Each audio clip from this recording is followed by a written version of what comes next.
ওকে বলে দেবেন ও যেন একটু সাবধানে থাকে, যেন একটু খাওয়া দাওয়াটা ঠিকঠাকভাবে করে, না হলে শরীরটা ভেঙে যাবে তো। এগুলো না ওর বাবাই আমাকে বলতে বলেছিল। হ্যাঁ, আমি বলে দেব।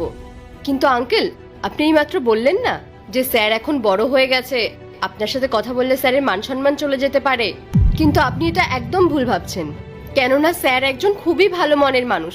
উনি এত বড় একটা কোম্পানির ওনার হওয়া সত্ত্বেও নিজের এমপ্লয়ীদের সাথে একদম ফ্যামিলির মতো বিহেভ করেন। উনি সবাইকে অনেক সম্মান দেন। ওনার কাছে কে বড় লোক কে গরিব এগুলো কিছুই ম্যাটার করে না। এরপর কি হলো সেটা দেখার আগে এই দুইটা ছবির ভিতর থেকে যে কোনো একটা ছবিকে ভালোবেসে থাকলে ভিডিওতে লাইক করে চ্যানেলটি সাবস্ক্রাইব করে দাও। আর যদি না করো তাহলে আমি বুঝবো তোমরা ছবি দুইটাকে ভালোবাসো না। আর কমেন্টে লিখে দাও আমিন। হ্যাঁ, মানুষ হিসেবে ও সত্যি খুব ভালো। তা সত্ত্বেও অতীতে ওর সাথে খারাপ কিছু হয়ে গেছিল। ছাড়ো ওসব কথা।